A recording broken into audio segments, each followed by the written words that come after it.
Hi worker bees, my name's Ali from Just Bee Drinks. If you've been following the brand for a while now, you'll probably know that the inspiration for the drinks comes from co-founder Joe's family history of beekeeping. Now we're lucky that today we've been invited to Joe's dad's home to discover everything that a beekeeper gets up to in a day. And today is extra special as we've just been informed that the bees have been super active this year and have made a second lot of honey that we might be able to see be extracted today. So you ready to come along with us? Let's go.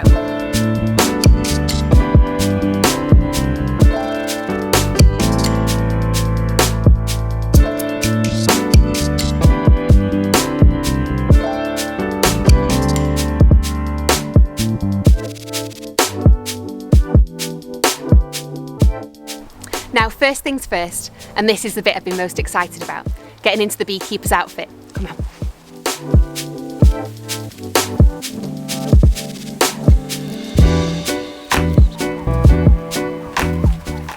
Hi guys, so now we're all kitted out. Let me introduce you to Joe's dad, Ron. Hi Ron. Hi, nice to meet you. So you're going to show us the hives today and maybe get some honey off? I'm just going to show you the hives, yes. Okay, amazing. Should we go? And with a bit of luck there will be some honey. Yes, cross fingers. So am I right in thinking that this is a smoker?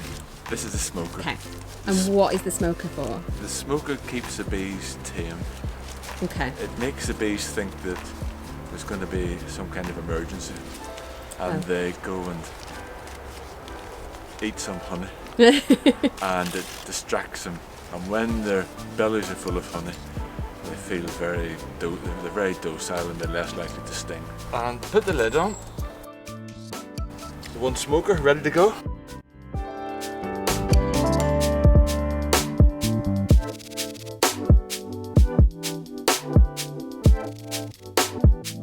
Okay, so this is the entrance to the hive for the bees down here, is it? Yes, the bees Okay. land here, Yep. and they go into the hive, Okay, and then cool. they work their way up inside the Yep. hive with whatever they've collected. Ooh. So, first of all, we take off the roof, Oh, the Do you loud, hear the aren't they? bees? Yeah. take off the lid. Yeah. Wow. So, the bees have a special glue called propolis. It sticks everything together to make sure that they don't get any unwanted visitors. Okay, like us. Like us, or like wasps or other insects. Now, this is a frame of honey, and there's honey at either side. I have to make sure that there's loads of this inside the hive available, so that they'll last throughout the winter. The honey isn't just for me. The bees have worked hard to make that honey, and I want them to have enough to last the winter. And how many bees are probably in this colony now? This colony could have over 60,000. Over 60,000? 60,000 Wow. bees in here. Now, I haven't counted them. That's what I'm told. That's a big task. Now, here you can see the different types of bees. These big ones here, they're drones. They're the male bees. Okay. These are the females, they're the worker bees. Okay. They leave the hive in the morning as soon as it's warm enough and spend all day going backwards and forwards,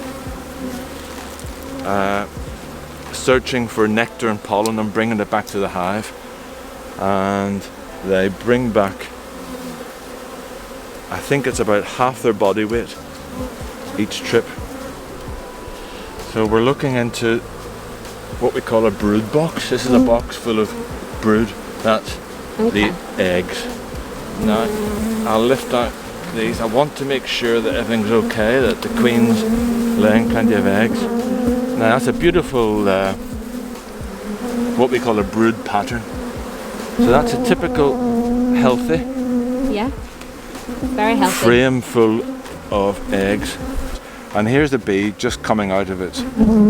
You just see there's a bee eating its way out. You see its head coming through? Yeah. Look. You always see something interesting in a hive. It's coming out now.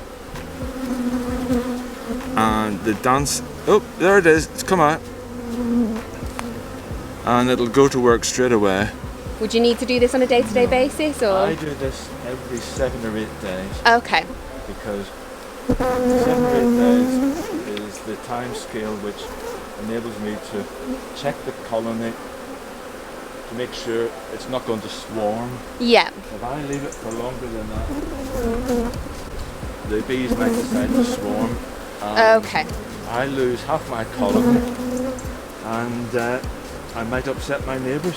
Because, Yeah, have you had any complaints from the neighbours yet? I've got very good neighbours. Yeah. Well, what I'm doing here, this is a wild creature, Yeah. and I'm just providing conditions, yeah. a home for them. I'm gonna Yeah, they seem to be getting a bit a bit excited. Don't worry. Right, so we've taken the honey out now. What do we need to do next? The first job is to cut off the wax cappings. Yeah. Okay, and what are the wax cappings again? The wax cappings seal the honey inside the cells. Yeah. These are the cells. And it seals the honey inside that to stop any moisture getting in. Okay. And that goes inside Yep. the extractor.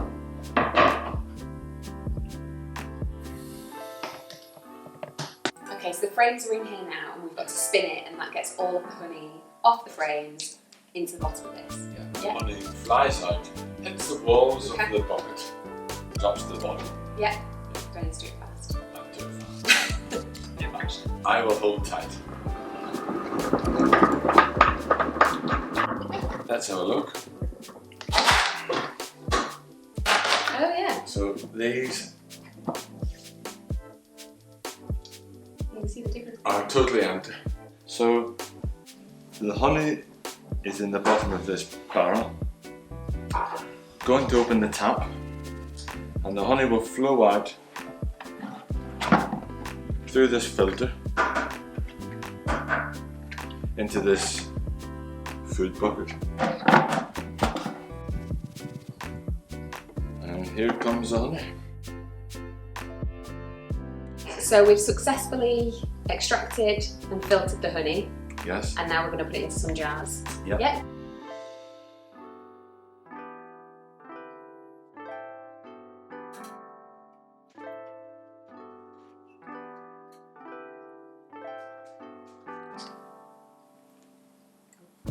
Put the lid on. Yep. Oh, without spilling any. There we go. There's one jar of honey. Amazing. It's as simple as that. So we've successfully managed to extract some honey now, Yes. and we're going to taste some, and then I've got a few questions for you as well about beekeeping. Is that all right? Tasting the honey is the Yeah. best Okay. part. Yeah. This is the bit I'm looking forward to. And this is very creamy. Yeah, it looks good. And help yourself. Cool. Okay. Cheers. Cheers. It's really good. Lovely. That's great. Yeah. I'm going to eat some more of that in a minute. But Okay. let me ask you some questions first. So I just want to know how you got into beekeeping.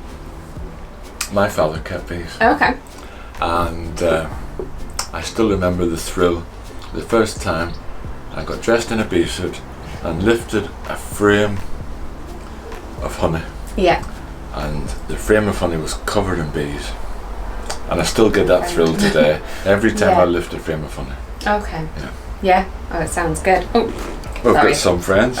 What are the downsides of being a beekeeper? The one downside is planning holidays. Okay. You need to inspect the beehives on a regular basis about once every 7 or 8 days, Yeah. from April through to July. Okay. So logistically, you need to make alternative arrangements if you want to go away for a longer period. What you don't want to do is leave the beehives Yeah. for 2 months in Okay. your garden. Yeah. You'll upset your neighbours. Okay. Yeah, definitely. It's a full-time job then. Yes, and when you come back, you will have lost half your bees. They will have probably swarmed, Yeah. and you'll have no honey crop, and you'll think this isn't worthwhile. Yeah. Yeah. Oh. And what about anyone who's watching this video who might want to get into beekeeping? What advice would you give to them? Go and meet a beekeeper, Okay. or join your local beekeepers association, and ask if you can get dressed up with all the gear, Yeah. and help them open up the hives Yeah. and have a go yourself. Okay, see if it's for you. See if it's for you, but it doesn't suit everybody, but it's really worth a go. Oh, well, thank you very much for having us here today. It's been really fun. It's been great and fun. I love yes. eating all the honey. Oh yes. We're definitely going to have some more. Okay. Would you like some tea? Yeah, sure. Yeah.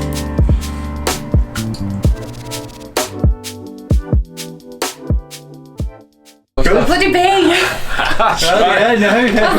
You managed to.